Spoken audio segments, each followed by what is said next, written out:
Okay, today I want to talk about a couple of things that are happening in the news. Um, the number one issue that we have is we have too many judges who are getting involved in executive decisions that were not elected by anyone to do any of this.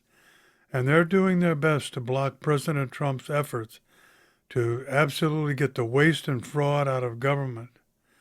And more importantly, to be able to continue the deportation of all these criminals and these gang members that have pretty much gone unchecked ever since Biden took office.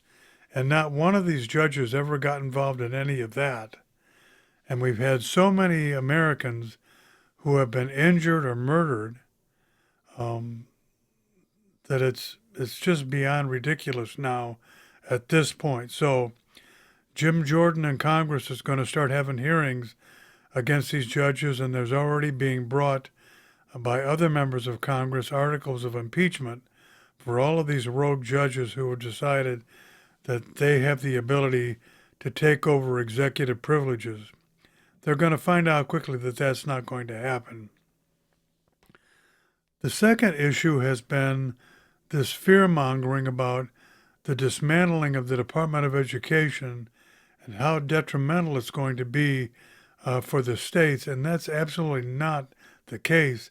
As a matter of fact, there's actually going to be more money that's going to be available because we're going to eliminate all of the tremendous administrative costs that went on at the federal Department of Education.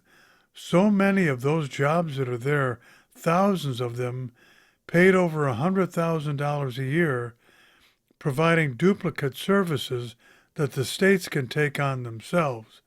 So the fear mongering has to stop. Education is actually going to get better because now the blame game is going to be stopping, that they can't say that it's a federal problem anymore, that the only thing that's going to fix public education is the students are going to have to put in more effort. They're going to have to stop social promotion, and the kids that are not on grade level are going to have to repeat the grade until they get on grade level. And they all can do it. It's just going to be a matter of them putting forth more effort in the classroom and more effort in doing their homework. There's no way to get around the fact that test scores must improve.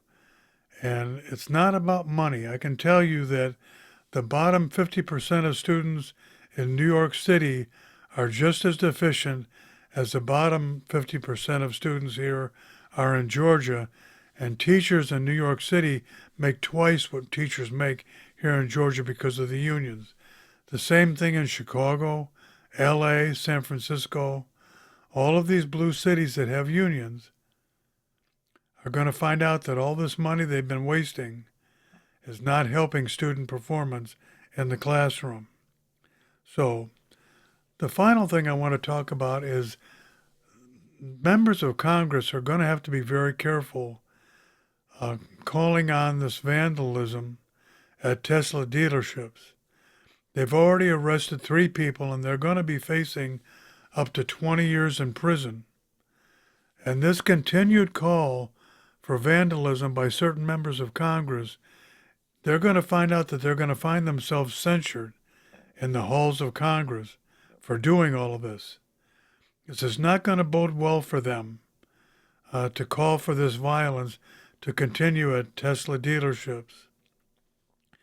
You're also going to find out that all of these college campuses that are taking part in these protests is going to find out that a lot of these student visas are going to be pulled back, and a lot of these students who have come over here to do nothing more than rabble-rouse are going to find themselves deported.